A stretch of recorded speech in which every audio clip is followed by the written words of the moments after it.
David Silverstein, who is Global CEO of BMGI, joins us now to talk about how a business plan can be turned into a reality. Morning to you, David. It's, I think, the first time in the studio, certainly while I've been in the studio, that you've come.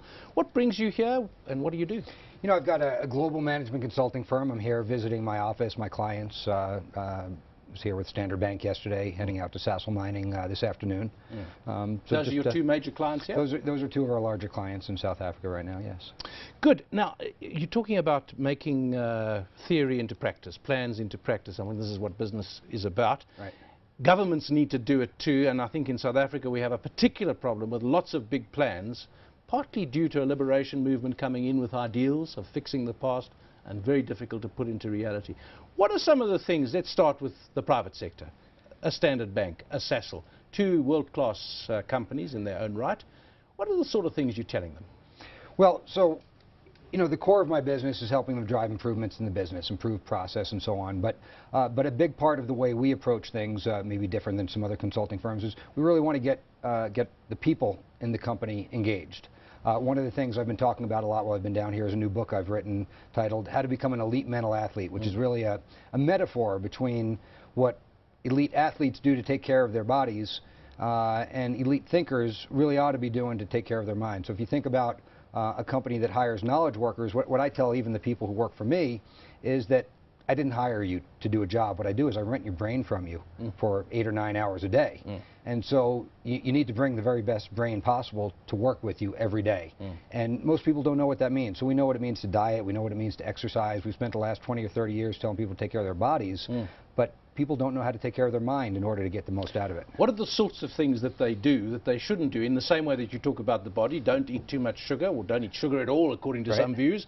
Exercise 3 times a week, those sorts of things. What are the things, what are the don'ts and do's of mental agility, health, keeping your mind in training? Well, you know, if you think about what an elite athlete does, so one of the people I use as an example is Usain Bolt. Everybody knows him from the last Olympics. Usain Bolt wakes up every morning saying to himself, I'm the fastest man in the world. Yet he's trying to figure out how to get faster every day.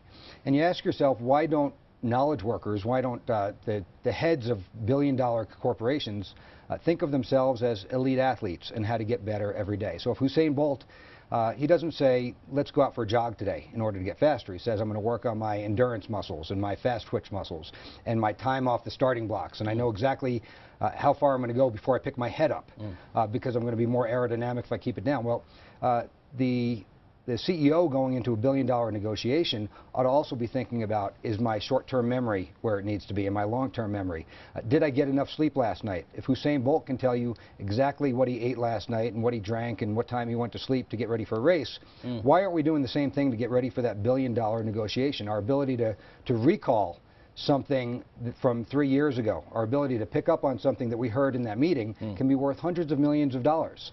And yet instead we think it's important to go out socializing and drinking. Or just to work hard at the office. That's right. I mean, a lot of supercharged executives today still pride themselves on how little sleep they get. You hear people say it all the time, I only need 4 or 5 hours of sleep. And so I think a real important part of this is simply learning about our brains the way we've learned about our bodies. I work a little bit in your field as well, talking to companies, and one of the things I say to the chief executives, depending on the company and the chief executive, is, what are you doing that no one else in the company can do? And one of them is thinking. Right. And the danger is that they are very good precisely because they love the business, they work hard, and they love being immersed in the detail.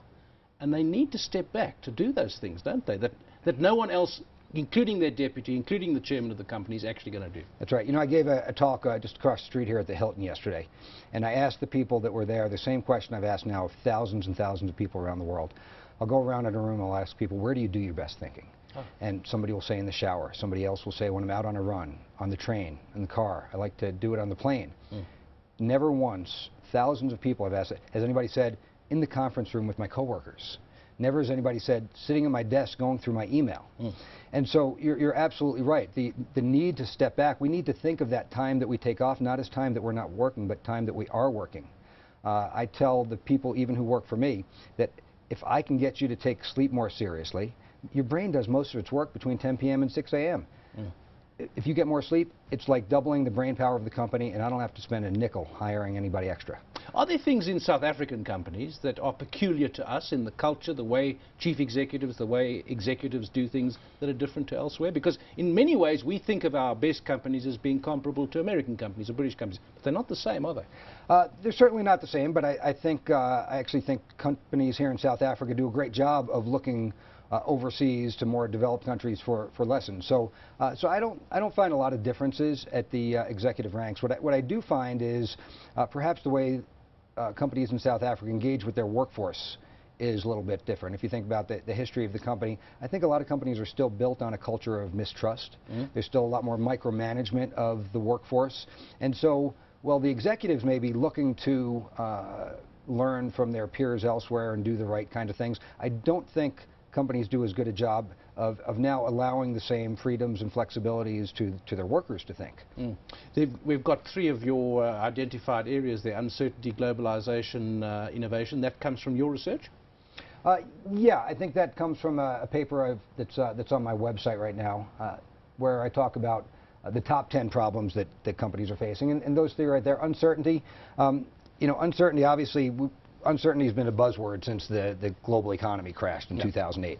And there's so much overmanagement of the economies of the world going on right now that the ability to predict what's going to happen in the future and really to understand the dynamics of what's going on in the world. I mean, we've got in the U.S. and Europe, even in China now, Japan, we're just printing so much money that normal economic behavior doesn't even work. So there's this heightened sense of uncertainty everywhere. And to deal with uncertainty, our brains need to be that much sharper because we need to be thinking through so many more different possibilities, so many more different possible futures than we ever did before. Our ability to predict the future. So that's a really big one. What else do we have up there? We have globalization, but that's an obvious one. Sure, that's obvious. And the third? I can't remember. I can't remember what we put up there on the screen. What I wanted to ask you was, if you've got a man who's a Canadian, I think, running Sasol. Right. So he's come in from outside. When you work with guys like this, Standard Bank's an interesting one, and I'm sure you won't tell me about this, but we ask why two joint chief executives? Why didn't they choose one of them? So that's a particular issue for Standard Bank. No comment on that? I don't have any comment. No, I thought so. But you work with them. Is it easy to change behavior? Or do personalities stay in their ruts? They pay you, but they stay the same. Sure. Certainly there's a lot of resistance to change. What I don't find is there's not a lot of resistance to change among individuals, and I think that's a big mistake we make. I hear people say it all the time: our people are resistant to change. And I'll go out there and I'll talk to the employees all across the company, and I'll go back to the executives and I'll say, I couldn't find them. Who are all these people that are resistant to change? And what happens is you get this organizational inertia. So it's very hard to change the collective. But each individual, I actually find, is usually a whole lot more open to change than we give them credit for. And so that if we allow, what we find is people aren't resistant to change, but people don't want to be changed. So if we can let people become part of the change, and I do think that's one of the things that's missing here in South Africa, is engaging the workforce and letting them be part of driving the change. And humans like diversity. They like to learn new things. But that organizational inertia, especially in companies with tens of thousands of people, that's where the resistance really has come from. It's not coming at the individual level. Is that the biggest obstacle that you face, to get people doing things in a different way, that just they don't want to be changed? The people do not want to have change dictated to them. That's right. They want to make part of the change. But the other thing, of course, obviously, and we've got this in the United States as well, is government regulation, certainly. This constant creative tension between we want to make our companies more efficient, but we don't want to lose jobs. Well, making companies more efficient usually means we need to lose jobs, and we need to let those jobs pop up somewhere else. And there's this constant tension in the system, and I absolutely sense that here in South Africa in a really, really big way. Is companies are trying to do the right thing, but they get a lot of pushback even from the government. A friend of mine, Ian Furr, who runs the Sorbet chain, I don't know if you've come across it, it's a beauty chain, and he says he doesn't employ eye specialists. An eye specialist is one who says, this is about me. Right. He wants people who are about the whole company, and maybe that's another way of thinking about it. Thanks to David Silverstein. We can't talk more, though we'd like to. He is the global CEO of BMGI.